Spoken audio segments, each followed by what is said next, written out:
Good morning students. शीत युद्ध के महत्वपूर्ण घटनाओं के बारे में हम पिछले क्लासों में अध्ययन कर रहे हैं। आज उसी कड़ी में हम शीत युद्ध के दौरान घटित दो महत्वपूर्ण घटनाओं का जिक्र करेंगे, जिन्होंने दोनों महाशक्तियों के मध्य संघर्ष का वातावरण तैयार किया। उन घटनाओं में जो प्रथम घटना है उसकी अगर हम बात करें तो जो प्रथम घटना थी वो थी वियतनाम युद्ध, या कुछ जगह हमें ये वियतनाम संकट के नाम से भी मिलता है। देखिए, वियतनाम जो संघर्ष था, किस प्रकार से दोनों जो पूंजीवादी और साम्यवादी खेमे थे उनमें संघर्ष का वातावरण इन्होंने तैयार किया। इसके लिए वियतनाम संकट को समझने के लिए हम इनके बारे में कुछ सामान्य जानकारी प्राप्त करते हैं। सबसे पहले वियतनाम पूर्वी एशिया में स्थित एक छोटा राष्ट्र है, जो कि पहले फ्रांस का उपनिवेश था। वियतनाम के एक योद्धा थे जिनको हम नाम से जानते हैं हू ची मिन्ह। हू ची मिन्ह ने यहाँ साम्यवादी सरकार की स्थापना की, और जो उत्तरी वियतनाम, अगर वियतनाम की अगर हम बात करें तो ऊपर का जो वियतनाम था वो था उत्तरी वियतनाम,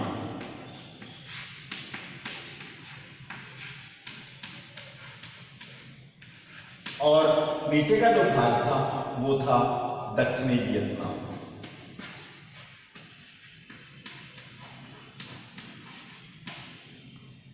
हुआ क्या था, साम्यवादी ताकतों से समर्थित उत्तरी वियतनाम, यानी वियतनाम युद्ध में जो दो पक्ष थे उनमें प्रथम पक्ष है उत्तरी वियतनाम, जो कि साम्यवादी ताकतों यानी जनवादी चीन और यूएसएसआर द्वारा समर्थित था।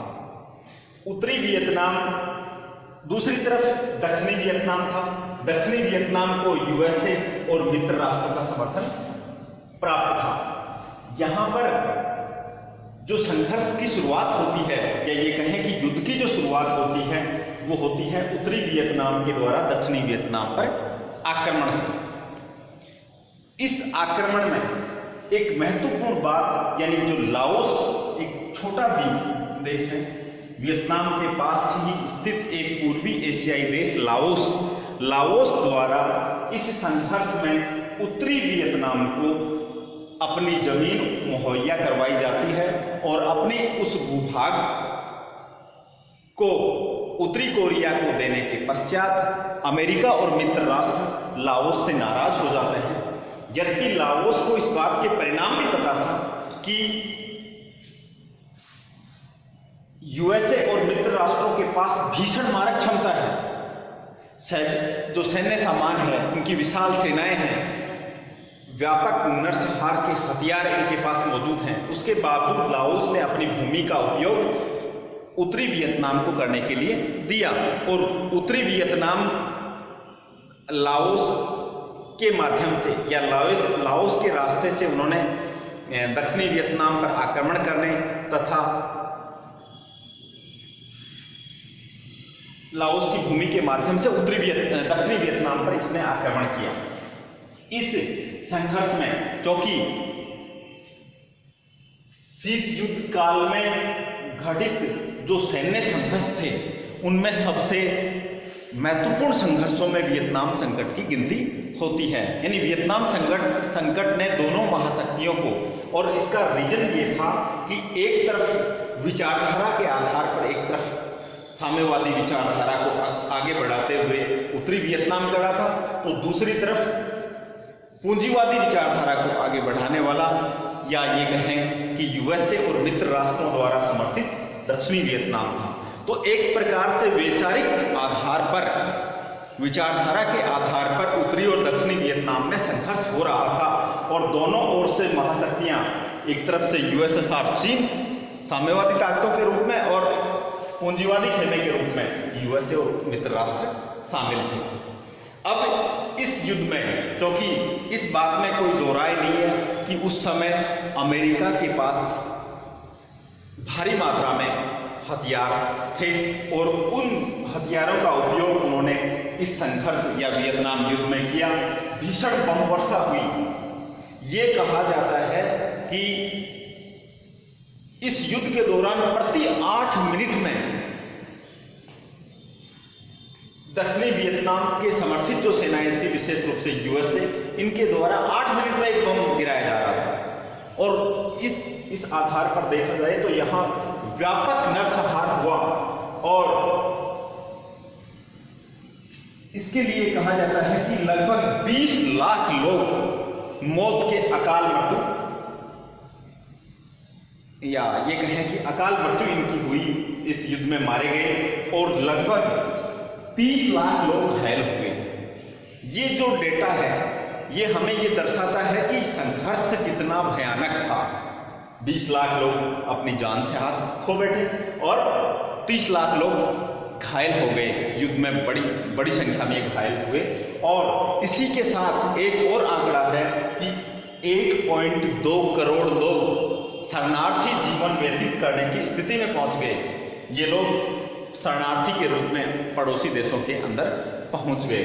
तो एक इस प्रकार से देखा जाए तो वियतनाम जो संकट था या वियतनाम युद्ध था, इसमें व्यापक स्तर पर हिंसा हुई, बमबारी की गई और व्यापक स्तर पर जान माल का नुकसान हुआ। यद्यपि यूएसए यहां पर ये कहें कि लीड रोल में था और यूएसए के सामने एक बड़ी समस्या ये वियतनाम संकट बन गया। यानी ये कहा जाता है कि वियतनाम संकट यूएसए के लिए गले की हड्डी बन गया। और गले की हड्डी का मतलब ना उसको खाया जा सके ना उसको उगला जा सके। तो ये जो स्थिति है वो यूएसए के सामने बन गई।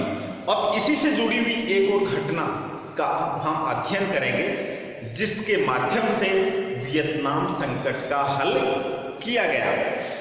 और वो जो घटना थी वो घटना थी कि इस वियतनाम संकट में यूएसए के भी लगभग 58,000 सैनिक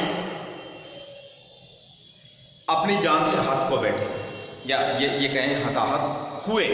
इतनी बड़ी मात्रा में यूएसए ने अपने सैनिकों को यहां वियतनाम युद्ध में खोया।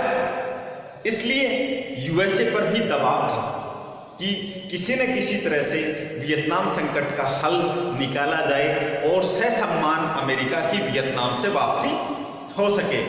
इन्हीं प्रयासों के तहत यूएसए के जो NSA national security adviser Henry Kissinger, 1971 की बात है, 1971 जुलाई 1971 में हेनरी किसिंजर गुप्त रूप से चीन की यात्रा करते हैं और चीन के साथ एक गुप्त समझौता भी करते हैं। और इस हेनरी किसिंजर के इन्हीं कूटनीतिक प्रयासों का परिणाम यह होता है कि बाद में फरवरी 1972 में रिचर्ड निक्सन भी चाइना की यात्रा करते हैं। और हेनरी किसिंजर के कूटनीतिक प्रयासों का परिणाम था कि दो विपरीत विचारधारा वाले, क्योंकि चीन के जो नेता थे वो माओ जो कि कम्युनिस्ट विचारधारा को फॉलो करते थे और उधर अमेरिका द्वारा पूंजीवादी विचारधारा को फॉलो किया जाता था। लेकिन हेनरी किसिंजर के प्रयासों से अमेरिका के राष्ट्रपति रिचर्ड निक्सन ने चाइना की यात्रा की और इस प्रकार से इस यात्रा को करवाने में या चाइना और यूएसए को नजदीक लाने में पाकिस्तान की अहम भूमिका रही। पाकिस्तान के राष्ट्रपति ने इस वार्ता या इस यात्रा में एक बड़ा रोल अदा किया, जिसके चलते निक्सन ने माओ से वार्ता की और लगभग 7 दिन की यात्रा थी जिसमें माओ और निक्सन के मध्य लंबी वार्ता हुई। इस वार्ता में माओ ने निक्सन से कहा कि आपके पास उन्नत टेक्नोलॉजी है और हमारे पास सस्ता श्रम है, अगर हम मिलकर काम करें तो हम ज़्यादा बेहतर स्थिति में पहुंच सकते हैं।